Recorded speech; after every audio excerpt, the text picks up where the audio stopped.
Stage پر رونق افروز حفاظ کرام و جملہ سامعین و سامعات، السلام علیکم ورحمۃ اللہ وبرکاتہ۔ الحمدللہ الذی ابدع الافلاک والارضین والصلاة علی من کان نبیا وآدم بین الماء والطین وعلى آلہ واصحابہ اجمعین، اما بعد فاعوذ باللہ من الشیطان الرجیم، بسم اللہ الرحمن الرحیم۔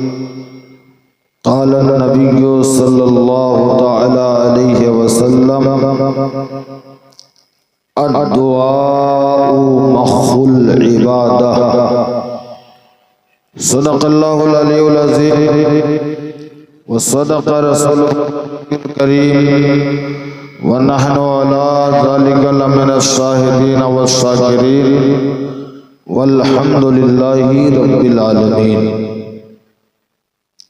سب لوگ انتہائی عقیدت و محبت کے ساتھ اپنے اور ساری کائنات کے مرکز عقیدت حضور رحمت للعالمین شفیع المذنبین احمد مختار نائب پروردگار، ہم غریبوں کے غم گسار، صبح کائنات کے شمس الضحیٰ، شام کائنات کے بدر الدجا، احمد مجتبی محمد مصطفیٰ صلی اللہ تعالی علیہ وسلم کے بارگاہ عالیہ میں درود شریف کا نذرانہ عقیدت پیش کریں۔ پڑھیے بابا سے بلند: اللہم صلی علی سیدنا شفیعنا مولانا ملجنا ماوانا بارک وسلم، صلاۃ و سلاما علیک یا رسول اللہ صلی اللہ تعالی علیہ وسلم۔ راضی زمان، غزالی دورہ، حافظ آیات رب العالمین، سید المحدثین، سند المفسرین، سراج السالکین، زبدۃ العارفین، شیخ الاسلام والمسلمین، آیات من آیات اللہ، معجزات من معجزات رسول اللہ، امام احمد رضا خان فاضل بریلوی علیہ الرحمت و رضوان تحریر فرماتے ہیں: فرش والے تیری شوکت کا علو کیا جانے، فرش والے تیری شوکت کا علو کیا جانے، خسروا عرش پہ اڑتا ہے فریرہ تیرا، اور میں تو مالک ہی کہوں گا کہ ہو مالک کے حبیب، میں تو مالک ہی کہوں گا کہ ہو مالک کے حبیب، یعنی محبوب و محب میں نہیں میرا تیرا۔ حضرات، آج کی یہ محفل جس میں ہم اور آپ شرکت کی سعادت حاصل کیے ہوئے ہیں، حضرت انجان پیر شاہ علیہ الرحمہ اور حضرت خان جہان شاہ علیہ الرحمت و رضوان کے آستانے پر ان کے عرس کی تقریب میں ہم اور آپ شرکت کی سعادت حاصل کیے ہیں۔ اللہ رب العزت ہمارا اور آپ کا جمع ہونا قبول فرمائے۔ میرے کرم فرما جناب منصور بھائی نے کل مجھے فون پر دعوت دیا، اور آج آپ کے درمیان میں یہ بندہ ناچیز حاضر ہوا۔ میں آپ تمامی حضرات سے گزارش کروں گا کہ آپ سب دل جمعی کے ساتھ بیٹھے رہیں، اور جتنی دیر ہماری گفتگو ہو آپ اسے سماعت فرمائیں، اس لیے کہ ہمارے تقریر کا وہ معاملہ نہیں کہ میں آپ سے کہوں کہ آپ سبحان اللہ کہیے، میں آپ سے کہوں کہ آپ نعرہ لگائیے، بس میرا کام ہے بولتے رہنا، اور آپ کا کام ہے سننا اور اس پر عمل کرنا، اور میں جب بولتا ہوں تو درمیان میں رکتا بھی نہیں اور کوئی تقریر نہیں بلکہ آپ سے گفتگو کرتا ہوں، اپنے دل کی کیفیت میں آپ سے بیان کرتا ہوں۔ لہٰذا جو حضرات دوری بنائے ہوئے ہیں میں ان سے گزارش کروں گا کہ سامنے جو کرسیاں خالی ہیں وہ ان کرسیوں پہ تشریف لے آئے۔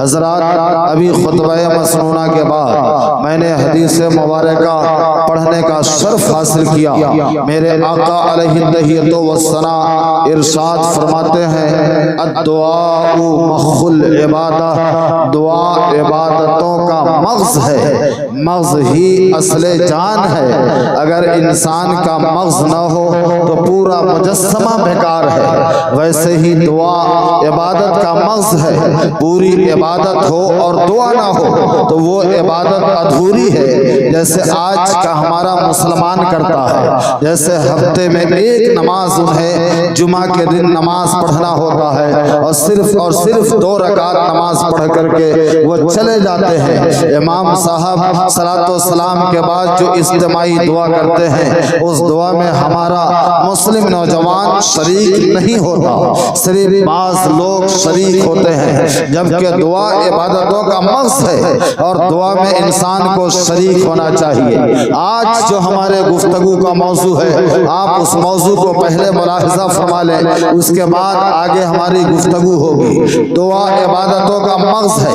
میں کہنا کیا چاہ رہا ہوں، آج ہم اور آپ سارے لوگ دعا کرتے ہیں، رات میں خلوت میں جلوت میں رات کی تاریکی میں اپنے بستر پر بیٹھ کر کے مسجد میں اللہ کے ولی کے آستانے پر آ کر ہم اپنے دستے سوال کو دراز کرتے ہیں اور اپنے رب کی بارگاہ میں فریاد کرتے ہیں، اپنی زبان کو کھولتے ہیں اور اپنے مالک و مولا سے مانگتے ہیں اور اللہ کے ولیوں کے وسیلے سے مانگتے ہیں، اپنی عبادتوں کا واسطہ دے کر مانگتے ہیں، قرآن کا واسطہ دے کر مانگتے ہیں، شہدائے کرب و بلا کا واسطہ دے کر مانگتے ہیں، مگر اس کے باوجود ہماری دعا قبول نہیں ہوتی ہے، آپ کی دعا قبول نہیں ہوتی ہے، اور اگر قبول ہوتی ہے تو آپ انصاف سے بتائیے گا جو لوگ محمد پور سہاگ کو چھوڑ کر، گجور کو چھوڑ کر، کنڈا الہ آباد کو چھوڑ کر وہ بمبئی، دلی، سعودیہ عرب اور قطر وغیرہ کا سفر کرتے ہیں، وہ اپنے بال بچوں کی کمائی کے لیے، اپنے بال بچوں کے اخراجات کے لیے وہ اپنے ملک کو چھوڑ کر دوسرے ملک میں جاتے ہیں، اپنے وطن کو چھوڑ کر دوسرے وطن میں جاتے ہیں۔ اگر ان کی دعا قبول ہوتی ہے تو کیا وہ اپنے گھر میں رہ کر دعا نہیں کرتے ہیں؟ کیا وہ اپنے گھر میں رہ کر خلوت میں جب اپنے بستر پر لیٹتے ہیں تب اپنے رب سے مطالبہ نہیں کرتے ہیں؟ یا ایک غریب انسان جو مزدوری کرتا ہے، اپنے کھیت میں ہل چلاتا ہے یا پھر وہ رکشہ چلاتا ہے اور مئی جون کی گرمی میں جب اس کے پسینے بہتے ہیں اور کوئی ایئر کنڈیشن گاڑی سے سفر کر رہا ہوتا ہے، کوئی 4 پہیہ سے گزرتا ہے یا کوئی اچھے مکان میں اے سی کی ٹھنڈک لے رہا ہوتا ہے، تو ایک غریب انسان جس کے پسینے بہتے ہیں کیا بارگاہ خداوندی میں اس کے ارمان نہیں مچلتے ہیں؟ اور وہ بارگاہ خداوندی میں کیا وہ انسان دعا نہیں کرتا ہے؟ اور اگر کرتا ہے تو اس کی دعا قبول کیوں نہیں ہوتی ہے؟ اسی وجہ کو آج میں بتاؤں گا کہ ہماری دعا قبول کیوں نہیں ہوتی، آپ کی دعا قبول کیوں نہیں ہوتی ہے، اور نہیں ہوتی ہے تو اس کی وجہ کیا ہے، قبول ہونے کا طریقہ کیا ہے، کیسے ہماری دعا قبول ہو، کیسے آپ کی دعا قبول ہو۔ بس اسی بات کو میں بتا دوں گا، میری بات مکمل ہو جائے گی، ہماری تقریر پوری ہو جائے گی۔ میرے آقا فرماتے ہیں الدعاء مخ العبادہ، دعا عبادتوں کا مغز ہے۔ اب جو دعا کرنے کا طریقہ ہے اس طریقے سے ہم دعا کریں، ہم اپنے بچوں کو دعا کرنے کا طریقہ بتائیں، ہم اپنے بچوں کو دعا کا سلیقہ بتائیں، ہم اپنے بچے کو اسلامی زندگی گزارنے کا طریقہ بتائیں، چونکہ ہم اپنے بچوں کے ذمہ دار ہیں۔ اگر ہمارا بچہ غلط راہ اختیار کر رہا ہے وہ ذمہ داری ہماری ہے، ہمارا بچہ اچھا راستہ اختیار کر رہا ہے وہ ذمہ داری ہماری ہے۔ ہم نے اپنے بچوں کے ہاتھ میں قرآن کی بجائے موبائل دیا دیا یہ ذمہ داری ہماری ہے. ہم نے اپنے بچوں کے ہاتھ میں ناول دیا یہ ذمہ داری ہماری ہے. ہونا یہ چاہیے کہ دن اور رات میں کم سے کم ایک مرتبہ بیٹھ کر کے سارے لوگ گھر کے سارے افراد دسترخوان بچھا کر کے بیٹھے اور اس دسترخوان پر کھانا کھائے. اور ایک آدمی جو دسترخوان پہ کھانا کھا رہا ہے خواہ وہ باپ ہو یا ماں وہ اپنے بچوں کو اس وقت مصطفیٰ کی ایک حدیث پاک بتا دے. اس وقت مصطفیٰ کی ایک بات بتا دے.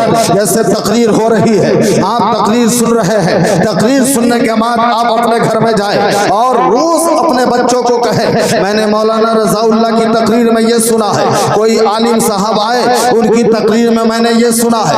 میں نے مصطفیٰ کی ایک حدیث سنی ہے وہ حدیث یہ حدیث ہے. اپنے بچوں کو بچائیں. جب روز ایک حدیث اپنے بچوں کو بتائیں گے تو آپ کے بچے نبی کی بہت ساری حدیث جان جائیں گے. آپ کے بچے اسلامی بہت ساری باتوں کو جان جائیں گے. آپ اپنے بچوں کو بتائیں کہ آپ کھانا سے پہلے سب سے پہلے اپنے ہاتھ کو 3 مرتبہ دھل لیں. اس کے بعد کلی کر لیں اچھی طرح منہ ہاتھ کو دھل لیں اور سامنے سے نوالا اٹھائے. اگر روٹی کھا رہے ہیں تو بائیں ہاتھ سے روٹی پکڑیں اور داہنے ہاتھ سے توڑیں اور چھوٹا چھوٹا لقمہ خوب چبا چبا کر کے کھائیں. اپنے سامنے سے کھائیں. دسترخوان پر کھانے کا طریقہ کیا ہے اگر آپ کو معلوم نہیں ہے تو اللہ نے آپ کو زندگی گزارنے کے لیے ایک کتاب دیا ہے.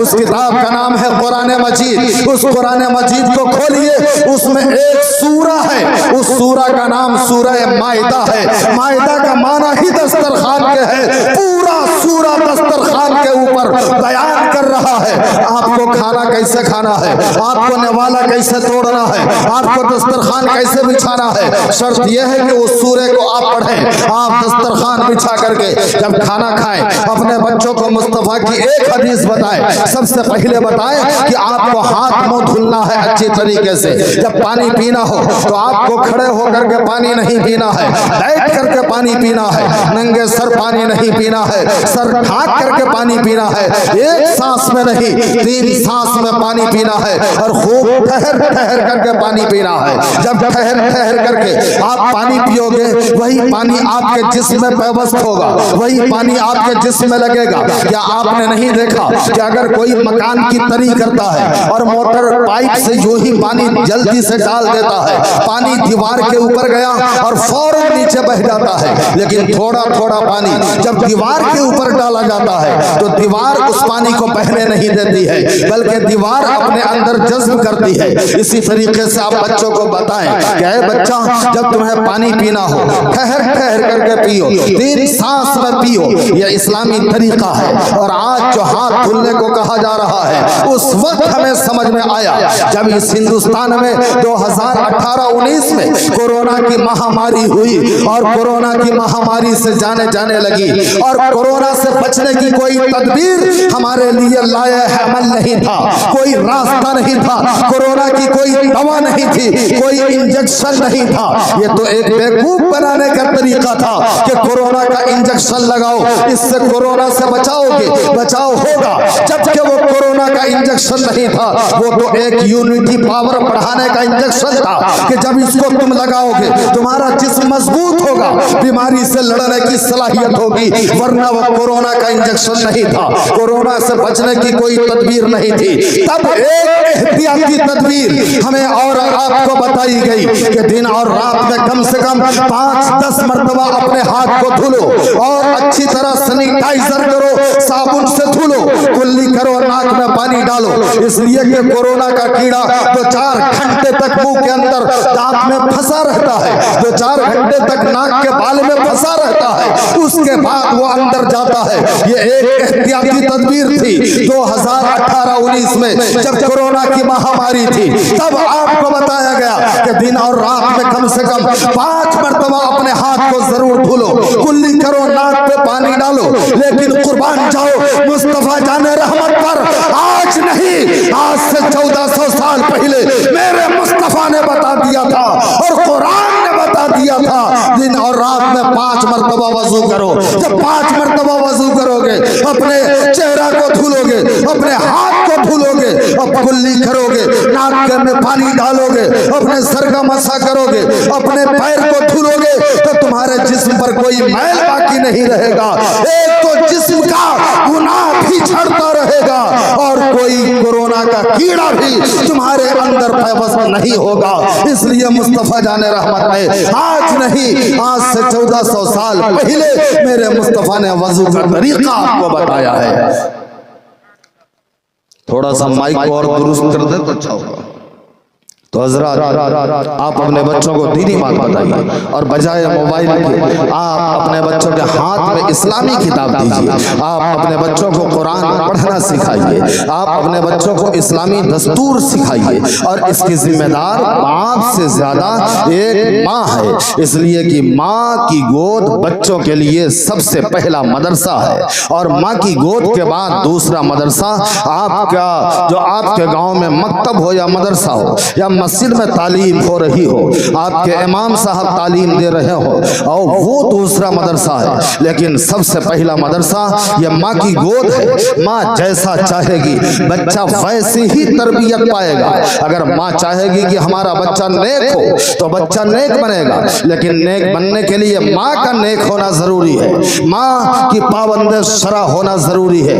اسی لیے سرکار دو عالم صلی اللہ تعالیٰ علیہ وسلم نے فرمایا کہ لوگ جب رشتہ کرتے ہیں تو رشتہ کرنے میں 4 چیزوں کو دیکھتے ہیں، ایک تو حسن کو دیکھتے ہیں، دوسرا اس کے مال کو دیکھتے ہیں، تیسرا اس کے خاندان کو دیکھتے ہیں، چوتھا اس کے تقوی طہارت اور اس کے پاکیزگی کو دیکھتے ہیں، اور یعنی دینداری کو دیکھتے ہیں۔ میرے آقا فرماتے ہیں ان 4 میں سے تم سب سے زیادہ دینداری کو ترجیح دو۔ کیوں فرمایا کہ جب ماں دیندار ہوگی تو اس کی گود میں جو بچہ پرورش پائے گا وہ بھی دیندار ہوگا۔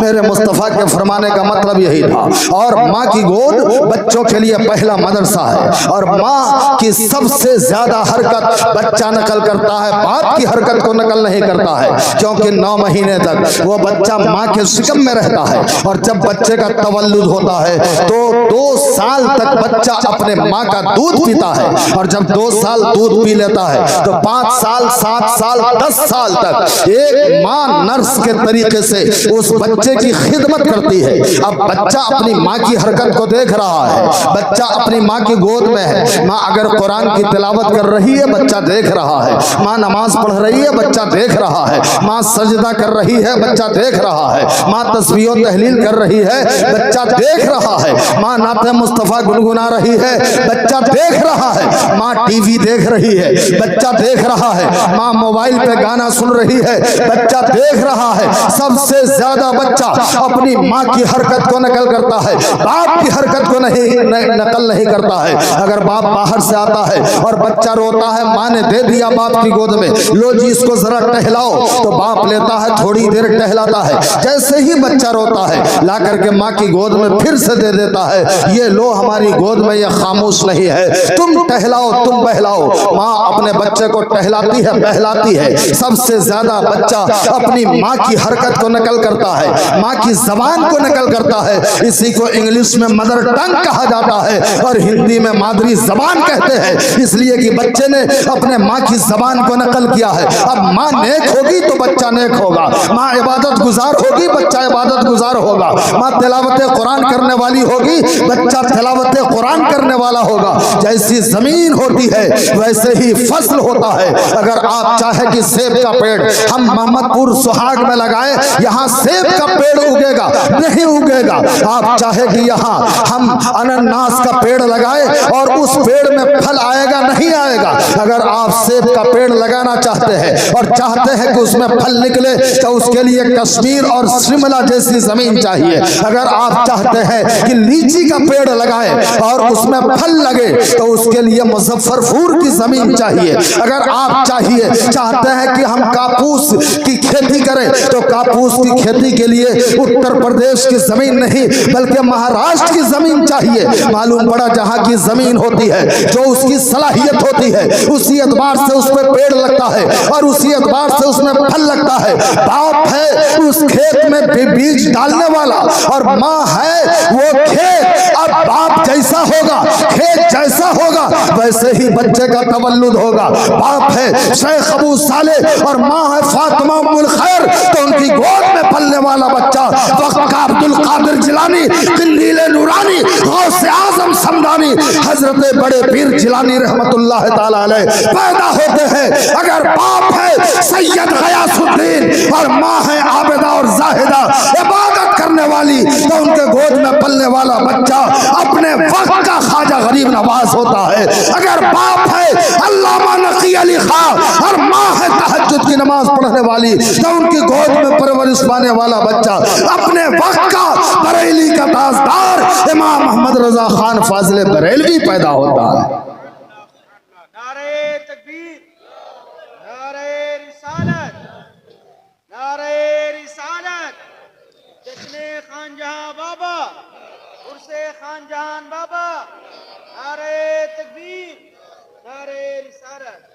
اس لیے ماں اگر نیک ہوگی تو بچہ بھی نیک ہوگا. ماں اپنے بچے کو جس راستے پر چلانا چاہے گی اسی راستے پر بچہ چلے گا.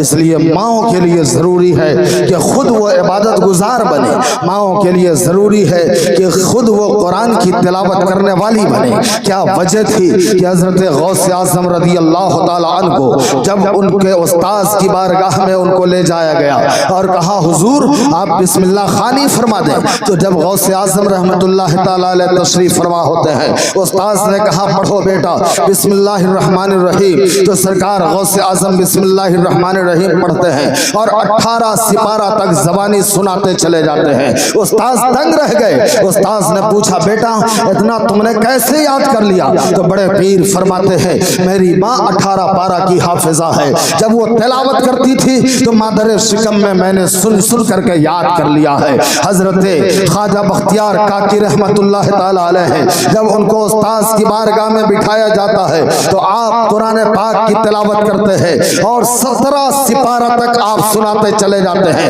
استاذ دنگ ہے قاضی حمید الدین ناگوری رحمت اللہ تعالی علیہ, وہ بسم اللہ خوانی فرما رہے ہیں. انہوں نے کہا بیٹا اتنا تم نے یاد کیسے کیا؟ تو آپ نے فرمایا میری ماں قرآن پاک کی حافظہ تھی, میں نے سن سن کر کے مادر شکم میں یاد کر لیا ہے. اگر ماں نیک ہے قرآن کی تلاوت کرنے والی ہے تو ماں کی نقل اور ماں کی حرکت کی نقل وہ بچہ کرتا ہے اور اس کا اثر بچے پہ پڑتا ہے. ماں نیک ہے اپنے بچے کے لیے دعا کر رہی ہے, اللہ تعالیٰ اس ماں کی دعا کو قبول فرماتا ہے. اور خود میرے آقا علیہ الصلوۃ والتسلیم فرماتے ہیں ماں باپ کی دعا اولاد کے حق میں نبی کی دعا کے برابر ہوتی ہے, اور ماں باپ کی بد دعا اولاد کے حق میں نبی کے بد دعا کے برابر ہوتی ہے. اگر ماں نیک ہے اور اپنے ہاتھ کو اس نے اٹھا دیا, بارگاہ خداوندی میں اپنے ہاتھ کو پھیلا دیا, جیسے ہی اس کی زبان سے الفاظ نکلتے ہیں اللہ تعالیٰ قبول فرما لیتا ہے. آپ ملاحظہ فرمائیے ایک اللہ کے ولی ہے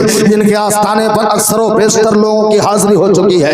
ان کا نام حضرت مخدوم ماہمی علیہ رحمت و رضوان ہے. ان کے آستانے پر کون نہیں گیا ہے جو بمبئی میں رہتا ہے, ان کے آستانے پر ضرور حاضری دیتا ہے. بہت پائے کے بزرگ حضرت مخدوم ماہمی علیہ رحمت و رضوان ہے, اپنی ماں کی خدمت میں ہے. حضرت مخدوم ماہمی کی والدہ نے کہا تھا اے بیٹا لاؤ ایک پیالہ پانی لاؤ. حضرت مخدوم ماہمی پانی لانے کے لیے چلے گئے. پانی لانے میں تاخیر ہوئی.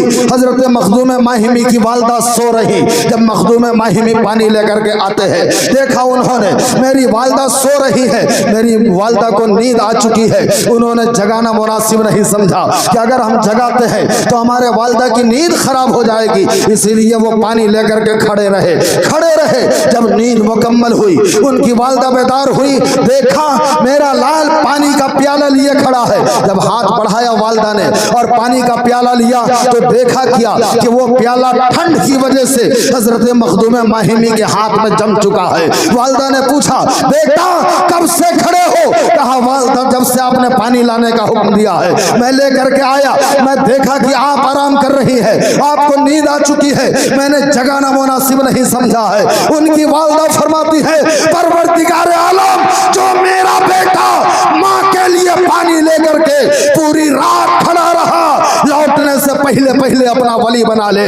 اللہ نے وہ مرتبہ عطا فرما دیا کہ پوری کائنات کو ان کی مزار کو مرجع خلائق بنا دیا اور ساری کائنات سے لوگ اس آستانے پر آتے ہیں اور فاتحہ پڑھ کر کے ان کی ذات بابرکات سے فیض و برکات حاصل کرتے ہیں۔ یہ ہے ماں کی دعا۔ جب ماں دعا کر دیتی ہے اللہ تعالیٰ اس بندے کو اپنی بارگاہ کا ولی بنا لیتا ہے۔ ایک اللہ کے ولی ہے جن کا نام حضرت بایزید بسطامی رحمت اللہ تعالیٰ علیہ ہے۔ حضرت بایزید بسطامی رحمت اللہ تعالیٰ علیہ نے ایک مرتبہ اپنی والدہ سے کہا، والدہ تجھے معلوم ہے اللہ نے مجھے کتنا بڑا مرتبہ عطا فرمایا ہے؟ والدہ نے کہا ہاں بیٹا مجھے معلوم ہے کہ اللہ نے تجھے بہت بڑا مرتبہ عطا فرمایا ہے، مگر وہ مرتبہ تمہاری وجہ سے نہیں ہے، وہ میری وجہ سے ہے۔ حضرت بایزید بسطامی نے کہا تمہاری وجہ سے کیا؟ وہ تو میری وجہ سے ہے۔ رات رات بھر تہجد کی نماز میں نے پڑھی ہے، رات رات بھر تسبیح و تحلیل میں نے کیا ہے، رات رات بھر نوافل کی کثرت میں نے کیا ہے، رات رات بھر ہم نے قرآن کی تلاوت کی ہے، تسبیح و تحلیل کی ہے۔ حضرت بایزید بسطامی کی والدہ فرماتی ہے بیٹا اگر تہجد کی نماز پڑھ کر کے میں تمہیں دودھ نہ پلائی ہوتی تو تیرے اندر یہ اثر پیدا نہ ہوا ہوتا۔ اگر تیرے اندر یہ اثر پیدا ہوا ہے تو وہ ہمارے پاک دودھ کا نتیجہ ہے جو تہجد کی نماز پڑھ کر کے ہم نے تمہیں پلایا ہے۔ اس لیے ماں جب نیک ہوگی اور اپنے بچوں کے حق میں دعا کریں گی تو اللہ تعالیٰ کی دعا کو قبول فرماتا ہے، اور یہ فرمان میرے مصطفیٰ علیہ تحیت و ثنا کا ہے۔ حضرات خطبہ مسنونہ کے بعد میں نے جو حدیث مبارکہ پڑھا الدعاء مخ العبادہ، دعا عبادتوں کا مغز ہے۔ اب جو اس میں ہم اور آپ صرف اور صرف اگر دعا پہ بھروسہ کر رہے ہیں، عملی تدبیر ہمارے پاس نہیں ہے، اور صرف دعا پر بھروسہ ہے، تب بھی ہمارا یہ بھروسہ بیکار ہے۔ عملی تدبیر ہے، محنت و مشقت ہے، اور دعا نہیں ہے تب بھی ہماری وہ محنت بیکار ہے۔ محنت بھی ہو اور دعا بھی ہو، تدبیر بھی ہو دعا بھی ہو، تب اللہ تعالیٰ اس بندے کی محنت کو قبول فرماتا ہے اور اس کی دعا کو قبول فرماتا ہے۔ اور یہ کام خود نمونہ عمل بنا کر پیش کیا میرے مصطفیٰ نے۔ اللہ کے رسول صلی اللہ تعالیٰ علیہ وسلم جب جنگ بدر میں تشریف لے جا رہے ہیں، صحابہ کی جماعت ہے، تو ایک جھوپڑے سے ٹیک لگا کر میرے مصطفیٰ علیہ تحیت و ثنا دعا فرما رہے ہیں، جبکہ کچھ اصحاب جنگ بدر میں پہنچ چکے ہیں، خیمہ گاڑا جا چکا ہے، لوگ اپنے اپنے خیموں میں آرام کر رہے ہیں، کوئی تلوار سیکل کر رہا ہے، کوئی تلاوت قرآن کر رہا ہے، کوئی تسبیح و تحلیل کر رہا ہے، لیکن میرے مصطفیٰ جب تشریف لے جاتے ہیں کچھ صحابہ میرے مصطفیٰ کے ساتھ میں ہیں، حضرت ابو بکر صدیق رضی اللہ تعالیٰ عنہ ساتھ میں ہیں، ایک جھوپڑے سے ٹیک لگا کر میرے مصطفیٰ رو رو کر کے دعا کر رہے ہیں، اتنا رو رو کر کے دعا کر رہے ہیں، اس قدر آنسو بہ رہے ہیں، اس قدر آنسو بہ رہے ہیں کہ حضرت ابو بکر صدیق فرماتے ہیں اللہ کے رسول صلی اللہ تعالیٰ علیہ وسلم کے جبہ شریف کا دامن تر ہو چکا تھا، اس قدر نڈھال ہو کر میرے مصطفیٰ دعا کر رہے ہیں کہ بار بار آپ کی چادر آپ کے کاندھے سے سرک جا رہی ہے۔ حضرت ابو بکر صدیق رضی اللہ تعالیٰ عنہ نے فرمایا سرکار بس کرے، آپ کا رب آپ کو کامیاب کرے گا، آپ بہت رو لیے ہیں اب بس کیجئے۔ میرے مصطفیٰ نے فرمایا پہلے تدبیر اور تدبیر کے بعد دعا۔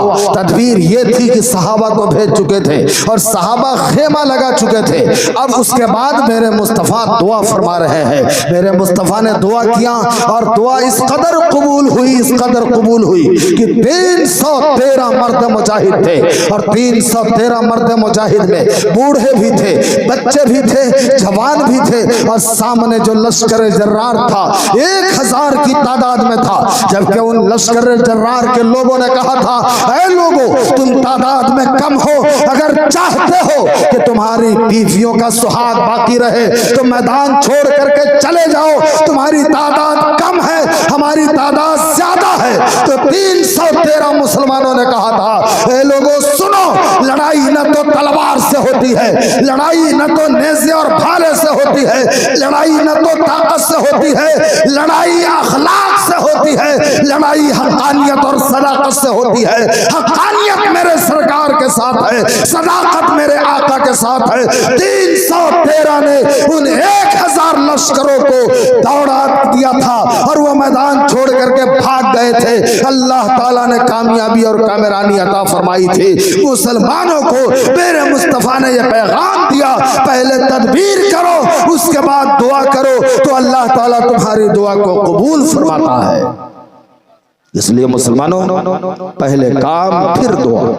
آپ سب سے پہلے کھیت میں ہل جوتیے، کھیت میں ہل جوتنے کے بعد اس میں اناج ڈالیے، بیج ڈالیے اور محنت و مشقت کیجئے، کھاد ڈالیے، اس کے پانی لگائیے، پھر آئیے اپنے رب کی بارگاہ میں دعا کیجئے، پروردگار عالم ہم نے کھیت جوتا، اس میں بیج ڈال دیا، محنت و مشقت کیا، مولا اب پھل دینا تیرا کام ہے۔ اب پہلے آپ نے محنت و مشقت کی ہے، بعد میں دعا کیا ہے۔ آپ نے کھیت ہی نہیں جوتا، اس میں آپ نے بیج ہی نہیں ڈالا اور اس کے پہلے دعا کر لیجئے، پروردگار عالم ہمارے کھیت میں خوب اناج اگا دے۔ بتائیے اناج اگے گا؟ نہیں اگے گا۔ آپ نے پیڑ نہیں لگایا اور دعا کیجئے مولا ہمارے پیڑ میں پھل دے دے، کہاں سے دے گا؟ پہلے آپ پیڑ لگائیے، اس کو سیچئے، پانی ڈالیے، محنت و مشقت کیجئے، اس کے بعد رب کی بارگاہ میں دعا کیجئے، پروردگار عالم ہم نے پیڑ لگا دیا ہے، اب پھل دینا تیرا کام ہے۔ محنت آپ نے کیا، دعا رب سے کیا، آپ کی محنت اور اللہ تعالیٰ کی عطا، تب اللہ تعالیٰ اس میں پھل عطا فرماتا ہے۔ اور یہی مزاج ہم کو سلطان صلاح الدین ایوبی نے بھی دیا تھا۔ جب سلطان صلاح الدین ایوبی قبلہ اول بیت المقدس کو فتح کرنے کے لیے چلے تھے اور آپ نے محنت و مشقت کیا تھا، اتنی محنت و مشقت، جبکہ آپ کے نوجوان آپ کے سپاہیوں کا اس طریقے سے ایمان لوٹنے کی کوشش کی جا رہی تھی کہ ایک سے ایک حسینہ، ایک سے خوبصورت لڑکیوں کو آپ کے سپاہیوں کو کمرے میں بھیجی جاتی تھی، لیکن جب وہ آتی تھی تو اپنا حسن لے کر کے آتی تھی اور جب لوٹتی تھی تو اسلام کا کلمہ پڑھ کر کے لا الہ الا اللہ محمد رسول اللہ پڑھ کر کے وہ لوٹا کرتی تھی۔ یہاں تک کہ سلطان صلاح الدین ایوبی نے اپنے فوج کو ایک مزاج دیا تھا۔ ایک دن کئی دن ہو گئے تھے، لڑائی کر رہے تھے اور آپ کو کامیابی نہیں مل رہی تھی۔ آپ نے اپنی فوج سے کہا تھا جاؤ تم سب اپنے خیمے میں آرام کرو۔ سارے کے سارے لوگ گئے، اپنے اپنے خیمے میں آرام کرنے لگے۔ جب رات کا آدھا حصہ گزرا، سلطان صلاح الدین ایوبی نے سوچا دیکھے کہ ہماری فوج کیا کر رہی ہے۔ گئے، ایک فوج کے خیمے کا پردہ ہٹایا، دیکھا وہ تلوار سیکل کر رہا ہے۔ دوسرے کے خیمے کا پردہ ہٹایا، دیکھا وہ قرآن کی تلاوت کر رہا ہے۔ تیسرے کے خیمے کا پردہ ہٹایا، دیکھا وہ تسبیح و تحلیل کر رہا ہے۔ چوتھے کے خیمے کا پردہ ہٹایا، دیکھا وہ سجدے میں سر ڈالے ہوا ہے۔ سلطان صلاح الدین ایوبی لوٹ آتے ہیں۔ جب صبح ہوتی ہے، اذان ہوتی ہے، آپ مصلی امامت پر جاتے ہیں تو آپ نے کہا تھا اے لوگو آج تجھے میں فتح و کامرانی کی بشارت دیتا ہوں، آج تجھے میں کامیابی کی بشارت دے رہا ہوں۔ ان کی سپاہیوں نے کہا تھا سرکار ابھی تو ہم میدان میں نہیں گئے ہیں، ہمارے خون نہیں بہے ہیں، ابھی تو ہماری تلواریں نہیں چلی ہیں، آپ میدان میں فتح و کامرانی کی بشارت پہلے سے کیسے دے رہے ہیں؟ حضرت سلطان صلاح الدین ایوبی نے فرمایا تھا سنو، جس قوم کا نوجوان رات کا عابد ہوتا ہے اور دن کا زاہد ہوتا ہے وہ قوم میدان میں اترنے سے پہلے کامیاب کر دی جاتی ہے۔ جو قوم رات میں عبادت کرتی ہے، رات میں ریاضت کرتی ہے، رات میں دعا کے لیے ہاتھ اٹھاتی ہے، اس کے بعد دن میں محنت و مشقت کرتی ہے، اللہ تعالیٰ اسی قوم کو کامیاب و کامران بناتا ہے۔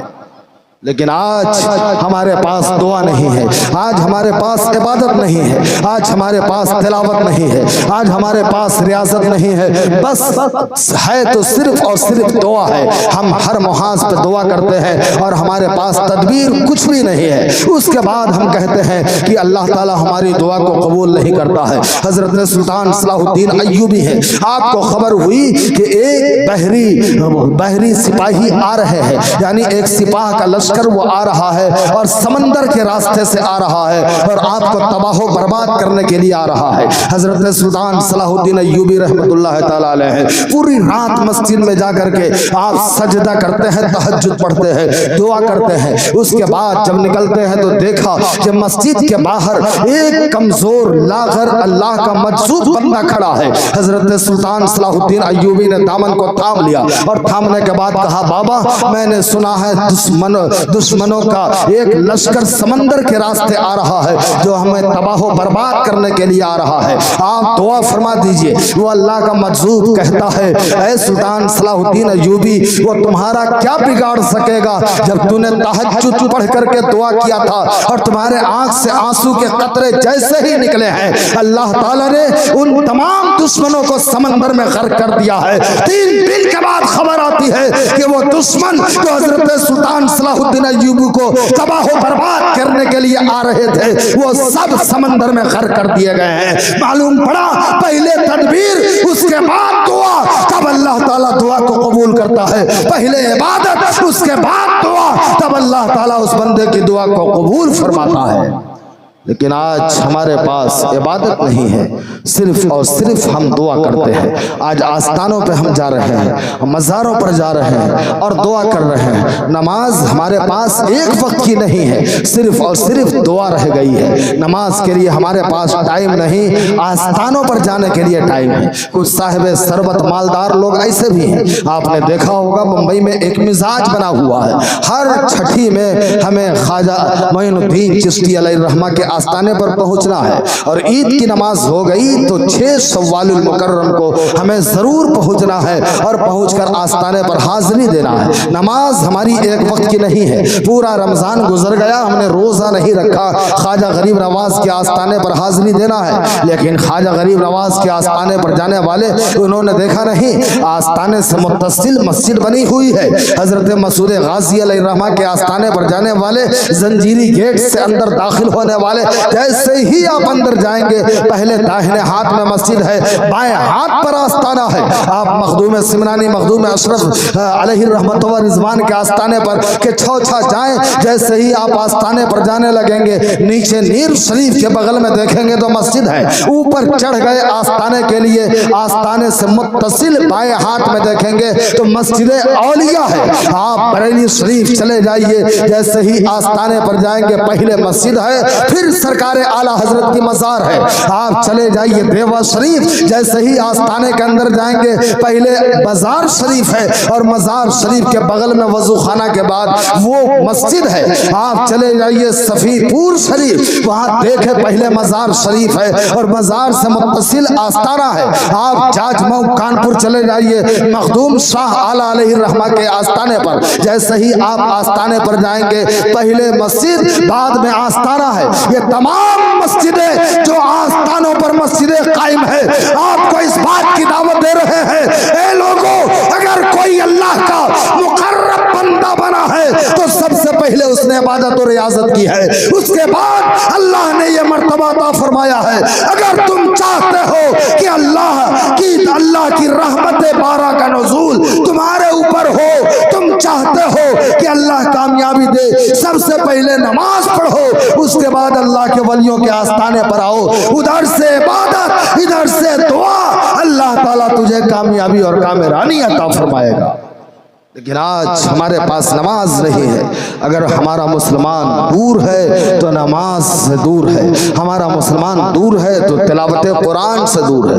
قرآن اگر پڑھا بھی کبھی اتفاق سے تو کسی کے یہاں قرآن خوانی ہوئی اور انہوں نے دعوت دیا کہ قرآن خوانی میں شرکت کرنا ہے تو وضو بنایا، وضو بنانے کے بعد پہنچے اور قرآن پاک کا سپارہ ہاتھ میں لیا اور اس کو پڑھنے میں 1.5 گھنٹہ لگا۔ اس لیے 1.5 گھنٹہ لگا کہ سال 6 مہینے میں کبھی پڑھنے کا اتفاق ہوتا ہے۔ آپ نے حافظ صاحب سے پوچھا ہوگا یا دیکھا ہوگا، اگر کسی قرآن خوانی میں یہ قرآن پاک کا ایک سپارہ پڑھیں تو ان کو پڑھنے میں صرف 7, 8, 10 منٹ لگے گا، اس سے زیادہ نہیں لگے گا، لیکن آپ کو 1.5 گھنٹہ لگتا ہے۔ اس لیے لگتا ہے کہ آپ نے پڑھا ہی نہیں، 6 مہینے میں ایک مرتبہ آپ پڑھتے ہیں، اور خدا نہ خواستہ آپ کب پڑھیں قرآن پاک کو، اور ہماری خواتین کب پڑھتی ہیں؟ اگر کسی کا انتقال ہونے والا ہو، روح آسانی سے نہ نکل رہی ہو، جلدی لاؤ قرآن کھولو، قرآن پڑھو، سورہ یاسین۔ سورہ یاسین روح نکالنے کے لیے آیا ہے۔ سورہ یاسین کے آپ فضائل و برکات کو پڑھو، وہ روح نکالنے کے لیے نہیں، آسانی کے لیے ہے۔ سورہ یاسین برکت کے لیے ہے، آپ برکت کے لیے سورہ یاسین پڑھیے۔ اگر آپ کے گھر میں برکت نہیں ہو رہی ہے، روز سورہ یاسین کی آپ تلاوت کیجئے تو اللہ تعالیٰ آپ کے گھر میں برکت عطا فرمائے گا۔ تو آپ قرآن پڑھیے، نماز پڑھیے، اس کے بعد دعا کیجئے۔ پہلے محنت و مشقت، اس کے بعد دعا، ورنہ ہر انسان دعا کرتا ہے اور اس کی دعا قبول نہیں ہوتی ہے۔ ایک مزدور انسان دعا کرتا ہے، گرمی کے مہینے میں ایک رکشہ چلانے والا انسان جب اس کے ارمان مچلتے ہیں اور پسینے بہتے ہیں تو بارگاہ خداوندی میں وہ کہتا ہے پروردگار عالم تو مجھے اتنا مال و زر عطا فرما دے، اتنا مال و زر عطا فرما دے کہ ہمیں محنت و مشقت کرنے کی ضرورت نہ پڑے۔ لیکن اس بندے کی دعا قبول نہیں ہو رہی ہے۔ حافظ زاہد صاحب قبلہ ہے، یہ دعا کرتے ہیں پروردگار عالم ایک مہینے میں کم سے کم 50,000 روپیہ عطا فرما دے تاکہ بچوں کے اخراجات اچھی طریقے سے پورے ہو جائیں، مگر ان کی دعا قبول نہیں ہو رہی ہے، ان کی تنخواہ میں اضافہ نہیں ہو رہی ہے۔ ہم دعا کرتے ہیں پروردگار عالم ہماری دعا کو قبول فرما لے اور اچھی گاڑی عطا فرما دے، ہماری دعا قبول نہیں ہو رہی ہے۔ آپ دعا کرتے ہیں، آپ کی دعا قبول نہیں ہو رہی ہے۔ اب اللہ تعالیٰ کا وعدہ کیا ہے آپ سنیے، حدیث قدسی ہے۔ حدیث قدسی کہتے ہیں جو فرمان اللہ کا ہو اور راوی میرے مصطفیٰ ہو، اللہ تعالیٰ فرماتا ہے بندہ جو مجھ سے مانگتا ہے میں اسے عطا کرتا ہوں۔ بندہ ایک مرتبہ مجھے پکارتا ہے تو میں 70 مرتبہ کہتا ہوں لبیک یا عبدی، لبیک یا عبدی، اے میرے بندے میں حاضر ہوں، اے میرے بندے میں حاضر ہوں۔ میں کہتا ہوں جب ایک مرتبہ پکارنے کے بعد اللہ تعالیٰ 70 مرتبہ کہتا ہے لبیک یا عبدی، لبیک یا عبدی، اے میرے بندے میں حاضر ہوں، تو پھر میری دعا قبول کیوں نہیں ہو رہی ہے؟ اگر بات آپ کے سمجھ میں آ رہی ہے اور 5-10 منٹ کا ٹائم آپ اور برداشت کرتے ہو تو میں آپ کو بتا دوں کہ ہماری دعا قبول کیسے ہوگی۔ آپ بیٹھنا چاہتے ہیں نا، میں بتا دوں کہ ہماری دعا کیسے قبول ہوگی اور دعا قبول کیسے نہیں ہو رہی ہے، جبکہ اللہ رب العزت کا وعدہ ہے بندہ ایک مرتبہ مجھے پکارتا ہے تو میں 70 مرتبہ کہتا ہوں لبیک یا عبدی، بندہ ایک مرتبہ مجھ سے مانگتا ہے تو میں اسے عطا کرتا ہوں، اور میں دیکھتا ہوں کہ میں مانگ رہا ہوں وہ عطا نہیں کر رہا ہے، میں 4 پہیے کا مطالبہ کر رہا ہوں وہ عطا نہیں کر رہا ہے، میں اعلیٰ مکان، اچھا مکان، ایئر کنڈیشن مکان کی تمنا کر رہا ہوں، مگر میرا مکان ایک مٹی کا ہے، اینٹا کا مکان بن نہیں پا رہا ہے۔ میں چاہتا ہوں کہ میرا بیٹا اچھا ڈاکٹر بن جائے، مگر وہ ڈاکٹر نہیں بن پا رہا ہے، اور اللہ کا فرمان کیا ہے بندہ مانگتا ہے میں اسے دیتا ہوں۔ تو اب سنیے دعا کی قبولیت کے 3 درجے ہیں۔ ایک درجہ تو وہ ہے بندہ جیسے ہی اپنے رب سے کہتا ہے اللہ تعالیٰ اس بندے کی قبول فرما لیتا ہے۔ وہ کون بندہ ہے جو جیسے ہی زبان سے نکالا اللہ نے ان کی دعا کو قبول فرما لیا؟ وہ بندہ جو صاحب آستانہ ہمارے نگاہوں کے سامنے جن کی مزار ہے، ان جیسے اللہ کے مقرب بندے اللہ کے ولی ہیں جو اس کی بھٹی میں اپنے آپ کو چلا دیتے ہیں، جیسے ہی وہ اپنے رب سے مطالبہ کرتے ہیں اللہ تعالیٰ اس بندے کو عطا فرماتا ہے۔ جو بندہ اللہ کی عبادت و ریاضت میں منہمک ہوتا ہے، ایک بندہ تو یہ ہو گیا، اور دوسرا ایک بندہ اپنے رب سے مانگتا ہے مگر رب وہ چیز نہیں عطا فرماتا، اس کے بدلے میں کوئی دوسری چیز عطا فرما دیتا ہے۔ وہ چیز تو نہیں دیتا، اس کے بدلے میں کوئی دوسری چیز دیتا ہے۔ جیسے ایک بچہ اپنی ماں سے آگ کا انگارہ مانگے تو کبھی ماں اپنے بچے کو آگ کا انگارہ نہیں دے گی، اس لیے نہیں دے گی کہ بچہ انجام سے بے خبر ہے، ماں انجام سے باخبر ہے۔